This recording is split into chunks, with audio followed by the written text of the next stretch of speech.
Hey friends, this is Anu Hooda और आज हम स्टार्ट करें एक नया session with beautiful chapter F block element. So with this beautiful thought हम स्टार्ट करते हैं आज का सेशन, जिसके अंदर हम एफ ब्लॉक एलिमेंट हम पढ़ेंगे। केमिस्ट्री का जो ये चैप्टर है उसका एक पार्ट है। सो डी ब्लॉक एलिमेंट आपको पता होता है एस एंड पी ब्लॉक के बीच में प्रेजेंट होते हैं। एंड डी ब्लॉक एलिमेंट से ही किसकी फॉर्मेशन होती है, मतलब एक तरीके से आप बोल सकते हो कि एफ ब्लॉक एलिमेंट की फॉर्मेशन होती है। और एफ ब्लॉक एलिमेंट दो टाइप की होती है, दो इसकी सीरीज़ होती है, लेंथेनाइड्स एंड एक्टिनाइड्स। लेंथेनाइड्स और एक्टिनाइड्स दोनों के अंदर 14 एलिमेंट्स प्रेजेंट होते हैं। सो स्टार्ट करते हैं इंट्रोडक्शन से। इंट्रोडक्शन क्या है इसका, जो एलिमेंट प्रेजेंट होते हैं, पीरियोडिक टेबल आपने देखी है नीचे आपके यहाँ पे बना रखी है। जो यहाँ पे पीरियोडिक टेबल में जो एलिमेंट सेंटर में लाइन करते हैं और जिसका ग्रुप 3 से 12 तक होता है, उन्हें हम बोलते हैं D block element. D block element को हम ट्रांजिशन एलिमेंट भी बोलते हैं। F block element consist of element in which 4f and 5f orbital are progressively filled. F block element हम किसे बोलेंगे जिसके अंदर ये फिल्ड होती है 4f and 5f। अब हम बात करते हैं कि उसकी इलेक्ट्रॉनिक कॉन्फ़िगरेशन की। यहाँ पे क्या होता है n-2 f 0 to 14 n-1 d 0 to 1 ns2। ठीक है, ये इलेक्ट्रॉनिक कॉन्फ़िगरेशन आपको याद करनी होगी। f 0 to 14 क्यों आया, क्योंकि f जो होता है ब्लॉक उसके अंदर 14 इलेक्ट्रॉन से ज़्यादा फिलअप नहीं होंगे। अब हम बात करते हैं इसकी दो सीरीज़ होती है, लेंथेनॉइड एंड एक्टिनॉइड। लेंथेनॉइड के अंदर एक्टिनॉइड के अंदर दोनों के अंदर 14 एलिमेंट प्रेजेंट होते हैं। अगर मैं लेंथेनॉइड की बात करती हूँ तो इसके अंदर लेंथेनम आता है एंड इसके अंदर सीरियम प्रेजेंट होता है। सीरियम से ल्यूटिनियम तक होता है, जिनको हम लेंथेनॉइड बोलते हैं। ये फर्स्ट इनर ट्रांजिशन सीरीज़ में होते हैं। और देखो, अगर मैं आपको बताती हूँ कि जो ये लेंथेनॉइड होते हैं वो सीरियम से स्टार्ट होकर ल्यूटिनियम तक जाते हैं, इन्हीं को हम लेंथेनॉइड बोलते हैं। जो लेंथेनम होता है वो लेंथेनॉइड की तरह ही सिमिलर प्रॉपर्टी शो करता है, सो ये भी इसी ग्रुप में आ जाएगा। उसके बाद एक्टिनॉइड क्या होते हैं, ये स्टार्ट होते हैं थोरियम से जाते हैं लोरेंशियम तक, दैट इज़ ऑल। एक्टिनियम भी सिमिलर प्रॉपर्टी शो करते हैं, तो ये एक्टिनॉइड्स बोलते हैं इसको। अब लेंथेनॉइड की बात करें तो एफ ब्लॉक एलिमेंट है, दो सीरीज़ होती है, लेंथेनॉइड्स होते हैं, एक्टिनॉइड्स होते हैं। लेंथेनम जो closely resemble the lanthanoid for which the general symbol क्या होता है, एलन। कभी भी कोई पूछ लेता है कि लेंथम का जो सिंबल होता है वो एलन होता है। लेंथम को लेंथेनॉइड में क्यों रखा गया, क्योंकि बहुत क्लोजली अपनी जो है अपीयरेंस शो करता है। अब हम नेक्स्ट चलते हैं एटॉमिक और आयनिक साइज पे।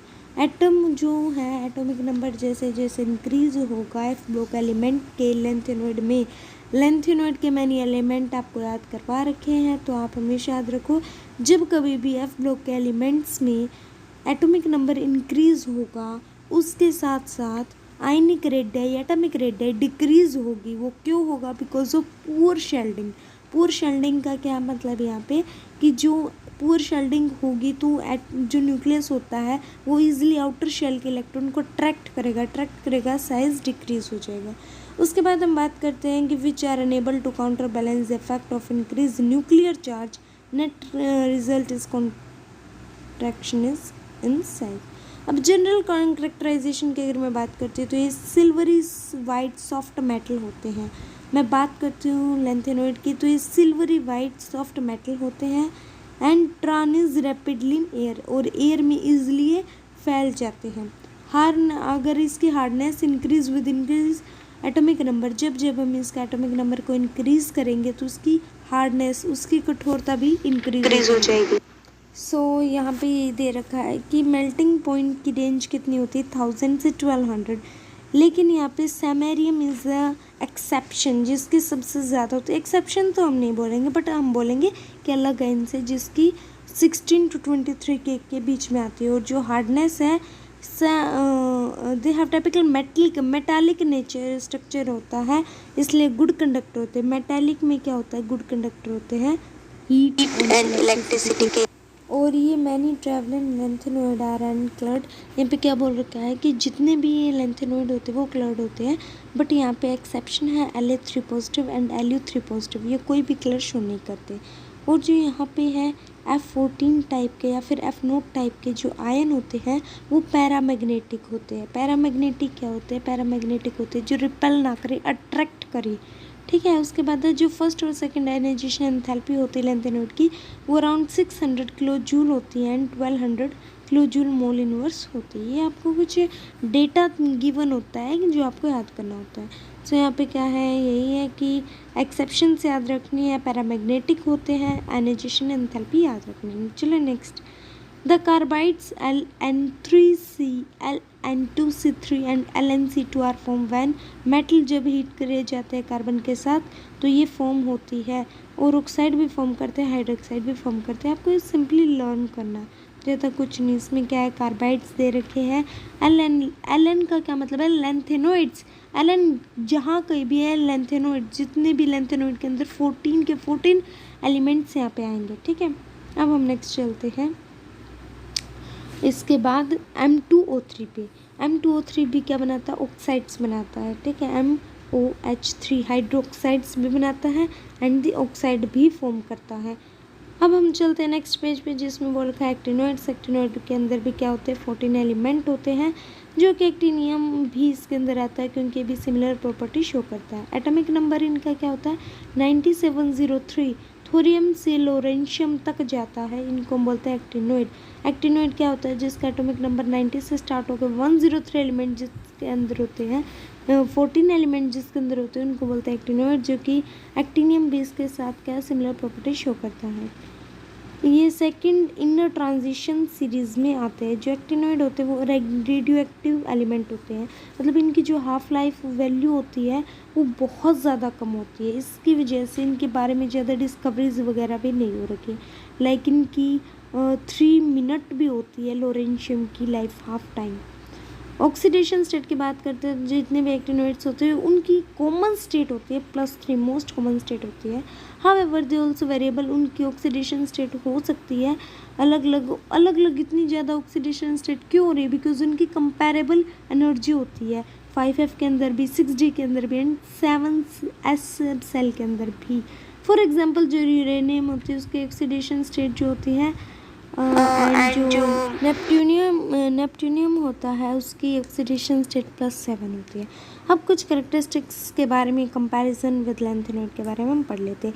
जो एक्टिनोइड होते हैं वो मेटली, ये सारे सिल्वरी अपीरियंस के होते हैं एंड बट जो ये है डिस्प्ले वेराइटी ऑफ, देखो क्या होते हैं कि जो एक्टिनोइड होते हैं वो सिल्वरी अपीरियंस के तो होते हैं, बट ये जो है वेराइटी ऑफ स्ट्रक्चर शो करते हैं।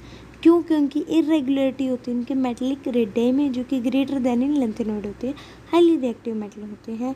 मैग्नेटिक प्रॉपर्टी जो होते हैं एक्टिनोइड्स के वो ज़्यादा कॉम्प्लेक्स होते हैं those of the lanthanoid. 5F electron will be more effective shielded nuclear charge than 4F electron of the corresponding lanthanoid. जो लैंथेनोइड और एक्टिनोइड होते हैं वो कॉन्ट्रैक्शन करते हैं एंड जिसकी वजह से उनके साइज पर भी इफेक्ट पड़ता है। एटॉमिक आयनिक रेडियस जो होती है वो रेगुलरली डिक्रीज होती है। क्यों होती है? क्योंकि पुअर शील्डिंग होती है किसकी? 5F इलेक्ट्रॉन्स की, जिसको हम बोलते हैं एक्टिनोइड कॉन्ट्रैक्शन। आप सभी समझ में आ गया होगा। और अब हम चलते हैं नेक्स्ट पे जिस पे है सम कुछ एप्लीकेशंस हैं D&F ब्लॉक एलिमेंट्स की। आयरन एंड जो स्टील होते हैं वो प्राइम कंस्ट्रक्शन मटेरियल है, मतलब वो सबसे पहले यूज़ किया गया था। उनकी जो प्रोडक्शन है वो किस पे बेस्ड है? Reduction of iron oxides and removal of impurity. जो टिटेनियम ऑक्साइड है वो मैन्युफैक्चर किया गया था पिगमेंट इंडस्ट्री में। Mn2 मैन्युफैक्चर किया गया था ड्राई बैटरी सेल में। बैटरी इंडस्ट्री में यूज़ किया जाता है zinc, nickel, cadmium, silver UK coins में यूज़ किया जाता है as a copper nickel alloy. बहुत सारे मेटल हैं, कंपाउंड हैं जो कि एसेंशियल कैटलिस्ट केमिकल इंडस्ट्री में भी यूज़ किए जाते हैं, जैसे V2O5 है। ऑक्सीडेशन SO2 इन सल्फ्यूरिक एसिड में यूज़ किया जाता है, जैसे कि टिटेनियम क्लोराइड जो है वो एल्यूमिनियम CH3 के साथ बेसिक वो क्या बनाता है, जिगियर कैटलिस्ट बनाता है, जो कि किस में हेल्प करता है, पॉलीथीन को बनाने में हेल्प करता है। आयरन कैटलिस्ट भी हैबर प्रोसेसेस में यूज़ किया जाता है, जिसमें कि हैबर प्रोसेस क्या होता है, जिसके अंदर हम अमोनिया बनाते हैं। किससे बनाते हैं, नाइट्रोजन, जब हम नाइट्रोजन या हाइड्रोजन गैस से, हाइड्रोजन के मिक्सचर से हम अमोनिया बनाए, उस प्रोसेस को बोलते हैं हैबर प्रोसेस। उसके बाद निकल कैटलिस्ट हाइड्रोजनेशन में भी यूज़ किया गया है, एंड फोटोग्राफिक इंडस्ट्री के अंदर भी स्पेशली लाइट का यूज़ किया गया है। एंड आई होप आप सभी को समझ में आ गया। और कोई डाउट है तो आप कमेंट बॉक्स में पिन करो अपने डाउट को। आई एम 100% श्योर कि मैं आपके डाउट को होप करूँगी कि सॉल्व कर सकूँ, और मैं पक्का आपके डाउट को सॉल्व करूँगी। प्लीज़ आप मेरे चैनल को